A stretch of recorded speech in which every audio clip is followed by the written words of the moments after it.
Good evening, everyone. Welcome to our enlightening session. I am delighted to introduce our estimated speaker for this evening, Ritvi Mishra. Ritvi Mishra is a remarkable individual who wears multiple hats in the tech and innovative world with an impressive track record and a passion for making a difference. She is truly an inspiration to us all.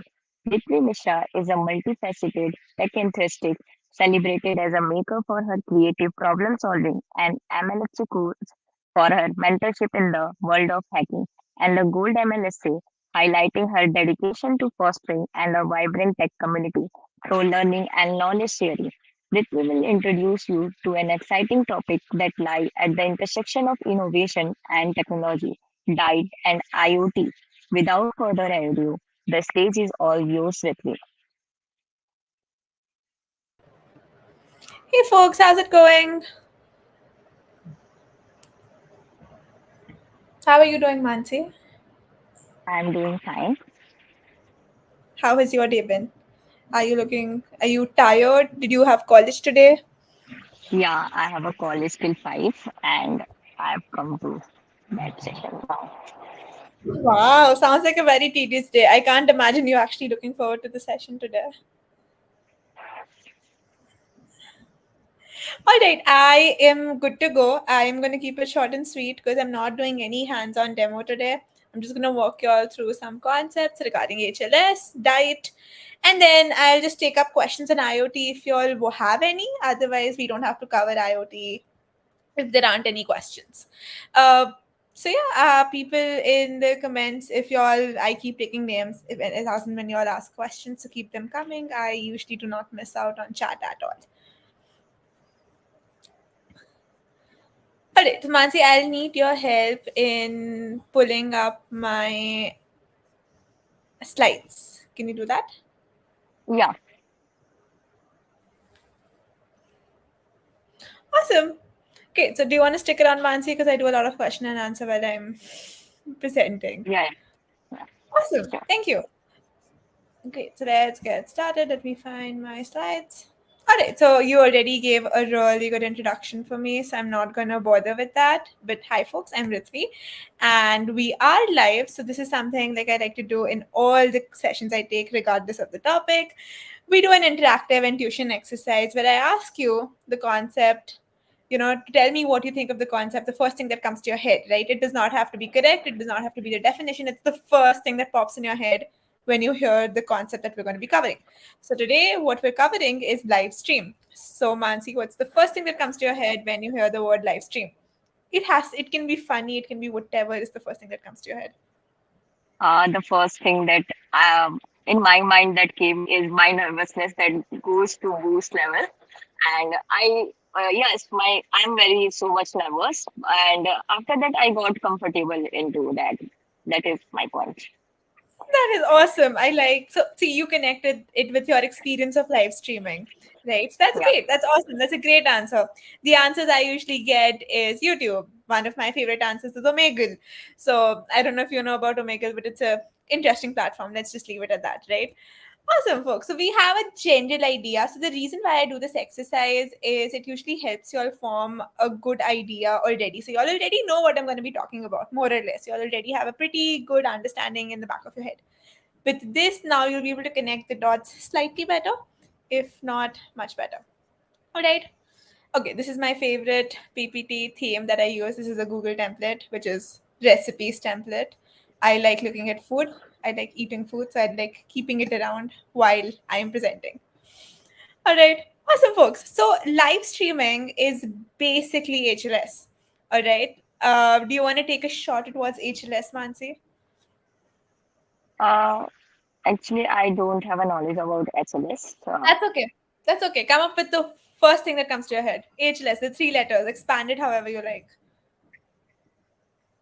Uh, actually,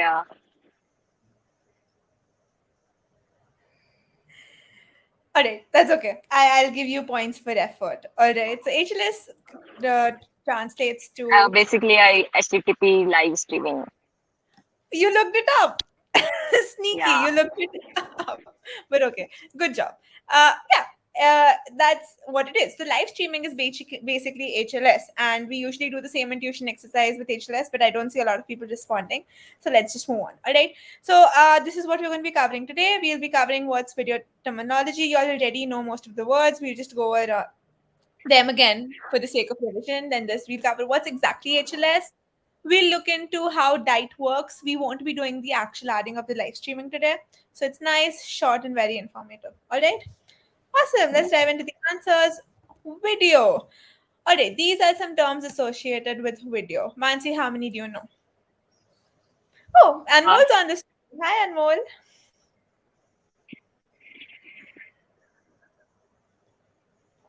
Awesome. Yes, Anmol, you're right. HLS is a protocol. That's a great answer. Go on, Mansi. can you repeat what you asked? What all words and what all definitions of video do you know from the slide in front of you? Resolution, frame rate, codecs, container, and bitrate. That's it. Yes. You Yeah. know all of them?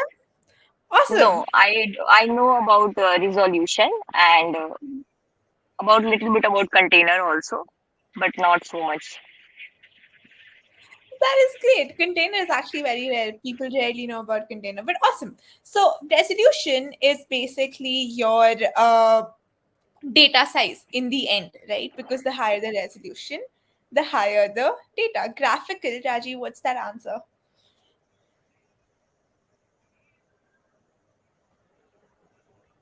Okay, I'm going to let you explain yourself, Rajiv. Take your time. I'm keeping an eye out on the chat. So, yes, resolution basically transforms or basically tells you the data's bandwidth, right? It's going to tell you how much data you have. So, the higher the resolution, the higher the size of the video, right? So, what else do you want to know about resolution is the sensor. The reason I always cover sensor is it helps you all understand the device streaming will depend, or rather the resolution will depend on the device that's streaming the video, right? So for example, a 48 mp camera, or let's take a smaller megapixel, right? So let's say 12 megapixel of a DSLR will give you much better resolution than your phone's 12 megapixels. Can you tell me why? Like, I guess on the basis of the quality. Yes. So your sensors on your camera is, imagine a plate with bowls, right? So that bowl is basically the number of megapixels, and the size of the bowl also, will decide its resolution, whether it's good or not. So your 12 MP phone camera, while there are 12 megapixels, the sensors are small. So imagine a smaller plate with smaller bowls, right? And a bigger camera will have a bigger, so same 12 bolts, but a bigger plate, hence bigger bolts, right? So hence better quality. Make Yeah, sense? yeah. Precisely. That's why you look at the resolution of the camera while buying it, Rajiv. But yeah, so that's resolution for you all. In the end, resolution is basically defined by the width and the height of the megapixels, and hence you basically get a so by so resolution, right? Then there's frame rate. Frame rate's easy. Mansi, do you want to take a shot at frame rate? It is basically how many frame per second must be visible, I guess, in that sense. Precisely. That's awesome. So, which one will have better quality of a video? Higher frame rate or lower frame rate? Higher frame rate. Awesome, right? Because it's like your book, right? Remember, you had that a picture book when you moved through it, the pictures moved. Yeah, The faster you move it, which is the higher the frame rate you give it, the better the quality, right? Then there's codec. Codec's actually very interesting, but I won't be diving into it at all. I'm going to give you all a very simple idea of what a codec is. It's basically the digital transformation of your video. So your video being sent over is obviously not the video itself, right? It's basically encoded into something, either zero ones, if it's analog. In the end, it's basically a digital codec that you're sending across. So the codec will decide how it's being encoded digitally, and that will also decide the speed, the size, and how well it's being transformed into digital, and the other way around also, which is digital to video. All right. Then there's container. You said you know about container, Mansi. Do you want to take a Uh, shot at it as well? container, yeah, container is basically like which type of audio or a metadata or a subtitles that contains.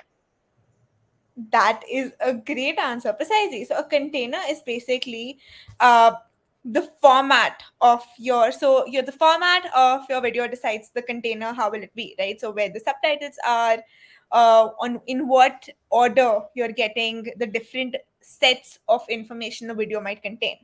All right. Yeah. And then this bitrate. uh, Bitrate is again very simple. It's the rate at which you're receiving the video bits, which were encoded earlier using the codec that we spoke about. All right. The bitrate will decide whether or not how fast your video is going to buffer. Right. We're going to talk about something called adaptive bitrate in just a bit.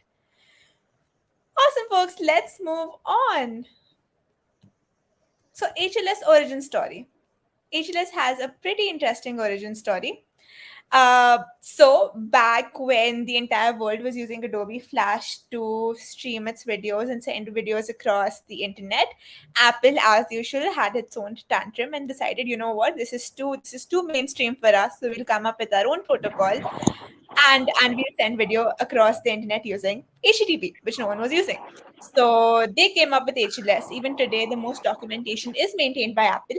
And if you all want, you should definitely go check out. They have some very interesting documentation that they maintain about HLS. All right. So HTTPS live streaming, they decided to live stream over HTTPS. Now, why HTTPS and why how is HLS really different from your normal calling, right? We always had video calling, right? What's different about live streaming that you want to use HTTP to stream? Or what's different about live streaming that you want it to be slightly unique than normal video calling? Uh, I don't have an idea about that. Take a wild guess. What's different about live streaming and video calling? Give me the most obvious answers. Like, what's the Uh, basic difference between video calling and live streaming?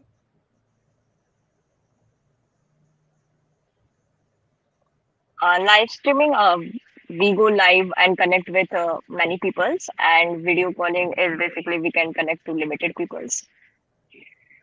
Great answer, right? Basically, you're streaming to multiple people at the same time, right? What's the Yeah, next condition about live streaming? You don't really need an answer back, right? You don't really need a video or a voice back. It's one way, correct? yeah. Okay, let's move on to the next slide. I'm a little rusty about. Okay, so this is what we're answering, right? Perfect. This is what we're answering. So HLS has a very beautiful way of working, right? So how HLS works is there's the so any protocol. How is a protocol defined? A protocol is defined. Uh, that's a great answer, Ayush. There is a delay in live stream. I don't know if that's an answer or if that's you telling that there's a delay in live stream, but I'm going to take that up as an answer. So how HLS works is it sends a set of packets over the HTTP stream, right? And any protocol, basically a protocol is a rule book, right? A protocol is a set of rules. So take any protocol over the tech verse, right? Take MQTT, take Zigbee. Now I'm mostly talking about IoT protocols, but it's basically a set of format and set of rules that both the communicating parties understand. It's nothing special. You're basically in the end using the same spectrum, right? You're using the same spectrum to communicate wirelessly. It's the only difference is the rule book is very specific to the protocol. So basically you're sending packets in a certain order. So you're first sending, hey, I am this. Second packet will either be the protocol, it's usually the protocol version that this is the protocol I'm communicating with. If it's an authenticated you know protocol, then there'll either be a authentication token or something to tell them, hey, this is a secure line, I'm coming through a secure source. And then there's the actual data, and how it gets optimized is the rate at which we send it and how less the amount of data packets we need to send to be able to authenticate and resolve the data on both the ends, right? So how HLS works is it sends first a manifest file. What the manifest file is basically a playlist file or a rendition file. Either way, what this file contains is a list of resolutions. Basically, the top resolution, of course, that this is the original size. But hey, these are also the resolutions available at which are displayable against the bandwidth available. What's happening, so now when you look at YouTube, right, take there's something called buffering that happens, right? So there are three colors on your YouTube line. One's the red, one's the dark gray, and one's the light gray, the one that is buffering, right?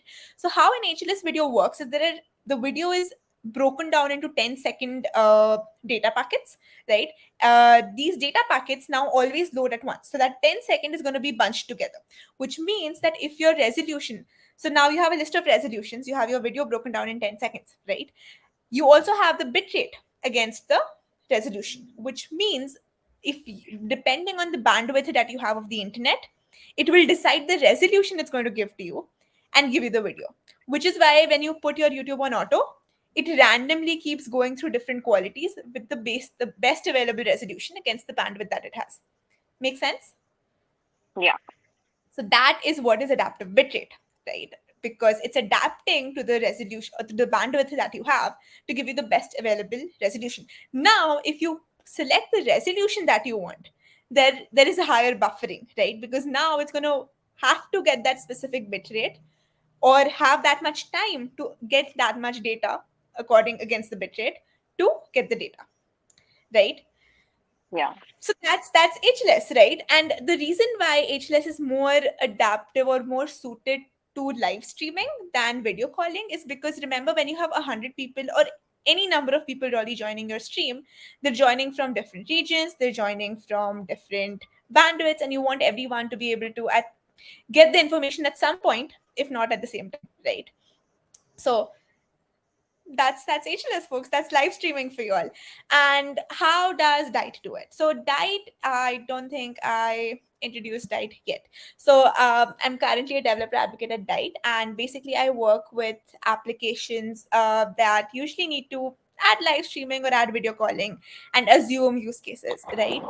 So okay, so with Dyte, there is a very simple, we basically simplify the entire process of you having to add any of these protocols, right?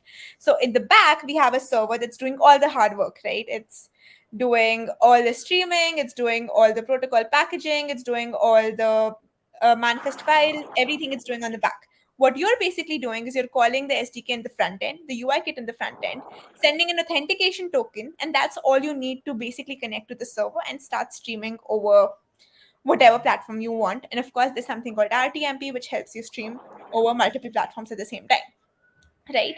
So I'm going to quickly show you all the structure that goes behind, right? So this is the Dyte SDK, right? So this is the Dyte SDK. And what happens is this is the backend. So your backend usually communicates. Now, usually if you do not have a backend setup, what you can do this entire process, that is the backend process manually, get this authentication token, add it directly to your front end, and you get connected to Dyte, which is basically your live stream. And hence you can send that link anywhere and anyone can join the call. Awesome. So Yeah. that is for live streaming, HLS. And if you all want, we can do a hands-on demo because I know we have a lot of time. But if not, and if you all want to move on to IoT or have any specific questions regarding IoT, I am happy to take them up.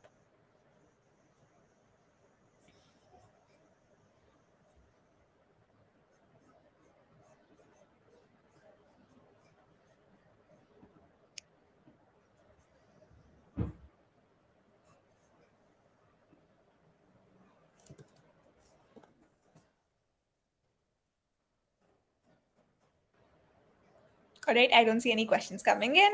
Awesome.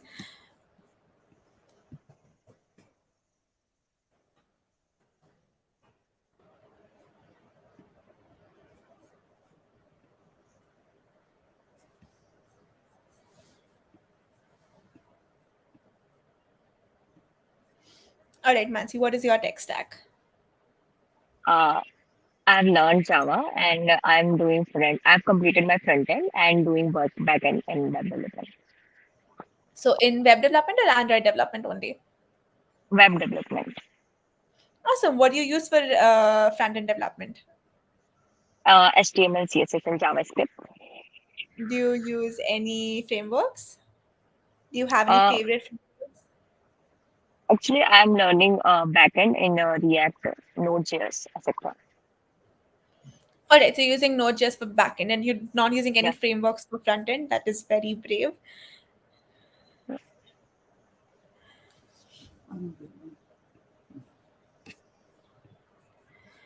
Awesome. Krish is here as well. Hi, Krish. You do realize your name's visible on YouTube, right?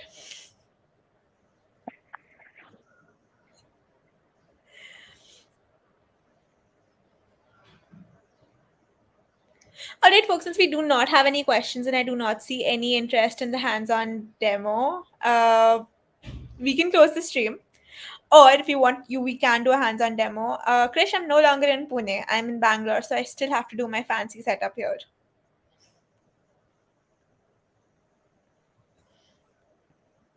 But yes, I do have a cool background. If you know what, I'm actually going to next time convert it into a virtual background. Why bother with the actual background?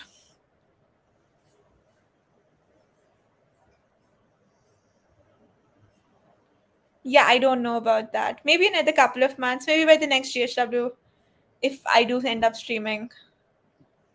Krish is interested in hands-on.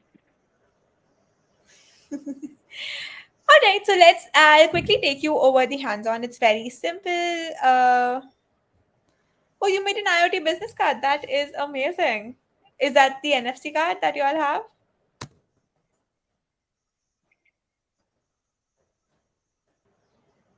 Awesome. So the hands-on should take another 6 minutes max. That's how simple it is. I guess we'll be doing. You know what? You all can actually time me if I can add live streaming to my application in 3 minutes. It is that simple. So let me just pull up a new VS Code.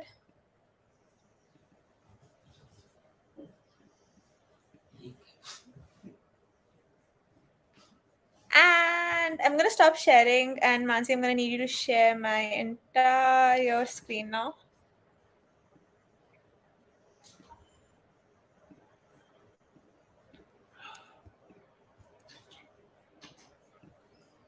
All right. Can you all see my entire screen? Yeah, it is visible.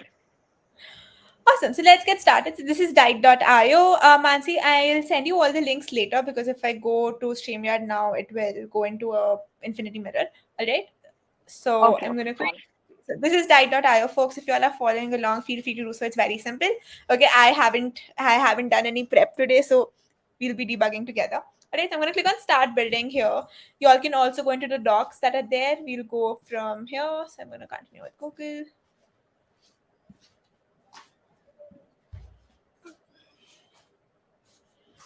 And right here, we're going to click on Quick Start and it'll take us to the documentation, right? So I'm going to skip this and I'm going to go here directly and open the React samples. And I'm also going to open the API reference. All right, here when I come to the document samples, the React samples, I'm going to quickly open the docs here for the API reference.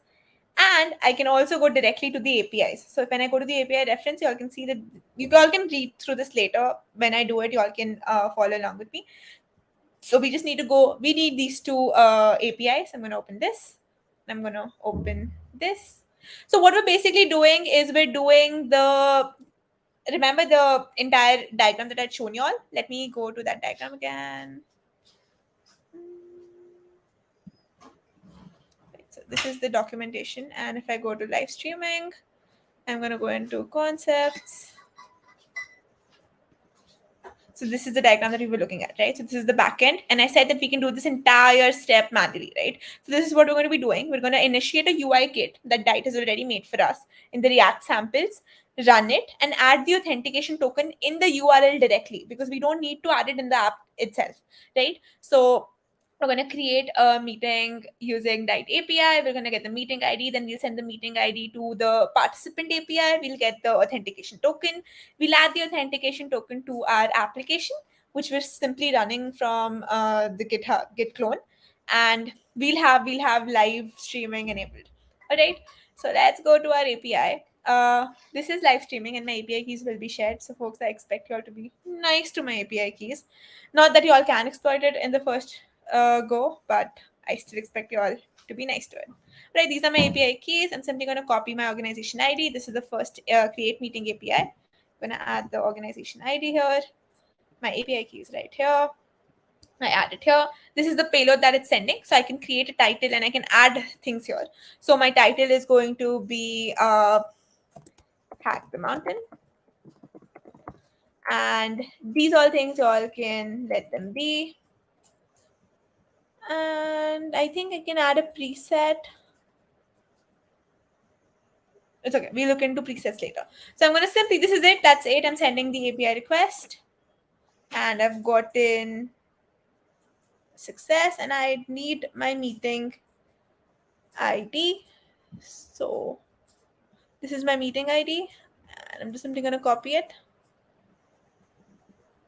There we go. So copy. And then I'm going to into my add participant API where I'm adding the meeting API right here, meeting ID here. The organization ID and API key remains the same. So organization ID. There we go. Password is my API key. Now over here is a fun part. Over here there's something called a preset. So what Dyte does is basically for anything that you all want, you all can create it here, right? So you all can see there are multiple presets here already, group call host, webinar presenter, which is the live streaming preset, but we'll just create a quick new one, right? I'm going to call it live streaming, right? So there we go, live streaming. I can set the number here. So let's put it at 9. Max number of screen shares, I can decide this as well. I'm going to go for next. I can choose the controls. So these are the host controls, right? This is the live streaming host preset that I'm deciding.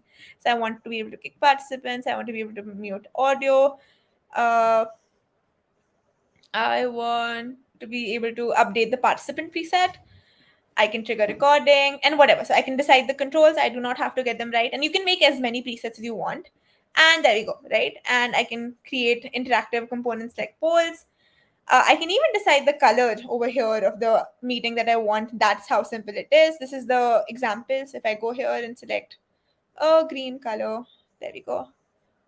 And that's it. So now I'm going to create a new name, which I guess I'll be able to do later. Let's see. So I'm going to save this. New preset name. This is live streaming HTM demo. Save. Once it's save, and then I can exit. Once I exit, I should, I do not have it. Let's reload this screen. Didn't create it. That's okay. We'll create a new one. Random controls. You can decide these later. I'm just going to save this.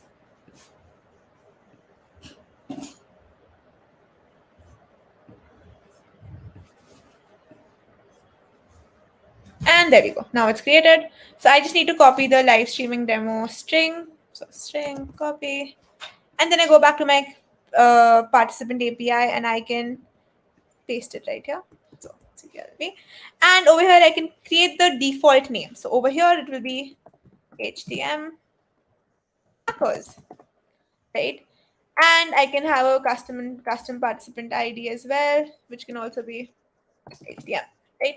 There we go. Send API request. It's successful. And this is my authentication token, right? Now it's a long authentication token. So what I'm going to do is I'm going to quickly copy it and create a new browser tab and just leave it there, right? I'm just leaving it for the time being.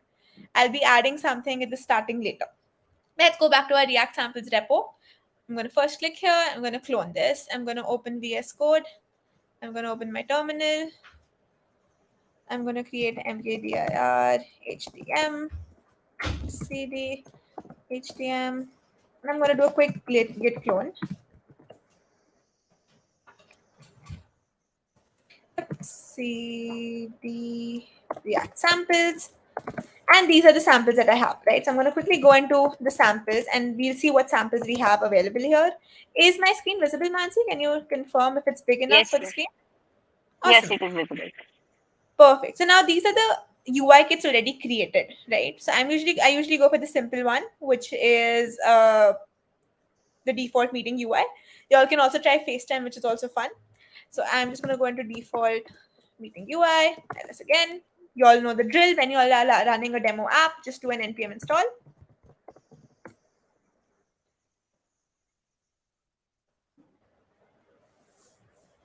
And let's give it time to complete. So while it does the npm install, let's go here and look at the instructions we have left, right? So we cloned it. We have the default meeting UI. We're running npm install, and we'll do this. Next, we already created our token. We created our token, right? So what we're going to do is we're going to copy paste this and put it in our browser. We won't run it yet because we're still haven't started the thing. So this is what we're going to be running in the end. So this is ready. I'm just going to click enter once we have our npm install done. It's taking a tad bit of time.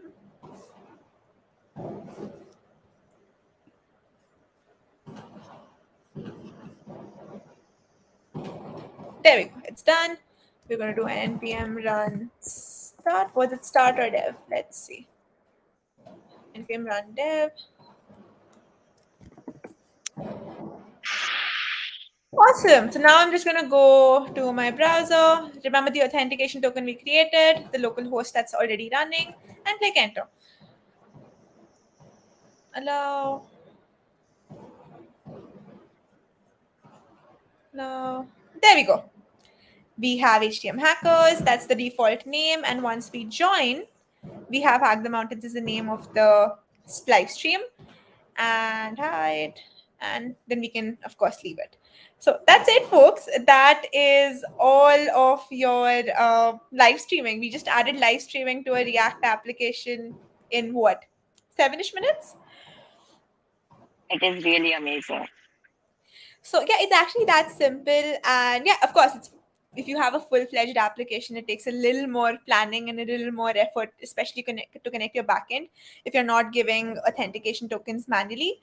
The web core itself, which is the actual proprietor, so that's proprietor, the actual web core. But what we have done is we have open sourced recently something called the device emulator. Uh, yes, I do have webcam that works async apparently. Uh, but yeah, so we are participating in Hacktoberfest. We actually have a meetup happening in Bangalore on Sunday, for which registrations are live.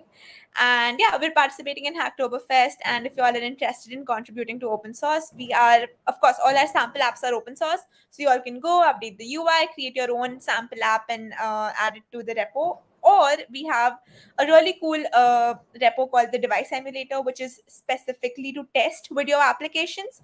So, for example, when you're testing video applications, you cannot always emulate things like audio removed, audio broke, and things like that, right? So, we have an entire repo to just help you emulate devices for video applications.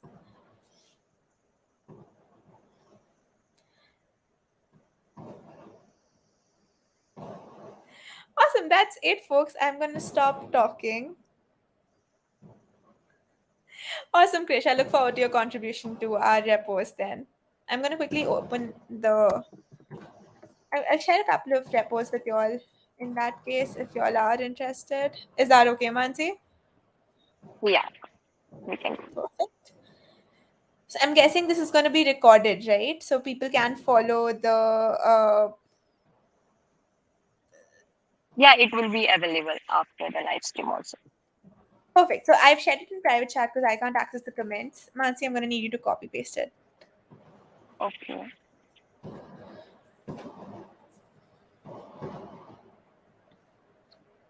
All right, folks, thank you so much for being patient with me. You all were great listeners, and I really liked how much you all interacted.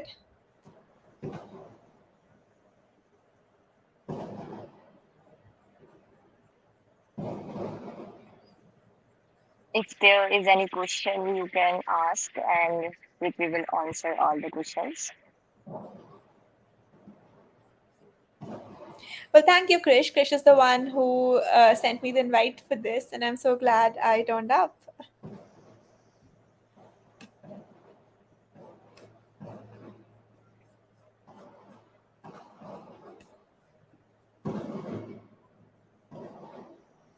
All right, folks. So my socials very quickly is FrenzyRich13 on Twitter. I'll quickly drop the link for that as well, since you all have asked to connect with me.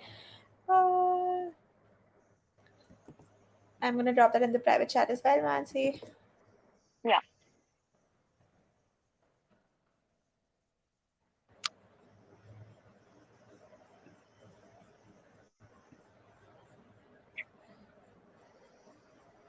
It does. It does support screen sharing. It supports all the features. So Dyte actually started off as a competitor platform to Zoom and Meet, and then we evolved into an SDK with a lot of features. Now we'll also be launching chat soon. So yeah, I mostly just retweet. I actually tweeted myself after a long time today.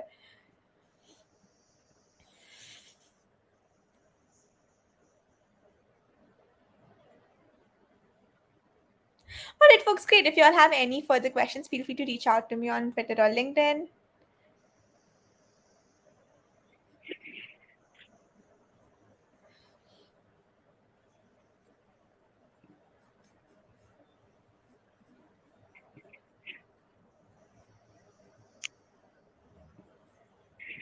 I guess there is no questions. Yeah.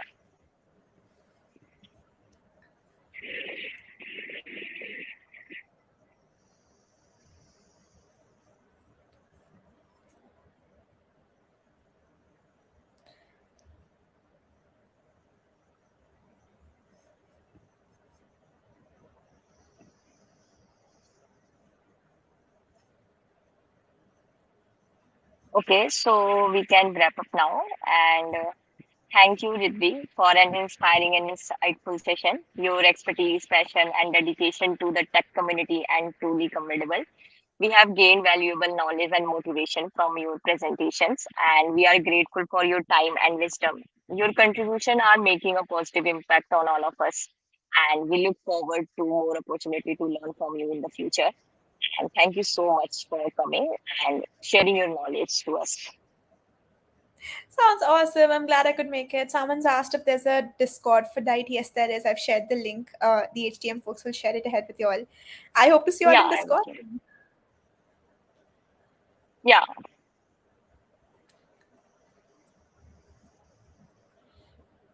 Awesome. Thank you so much for having me. thank you.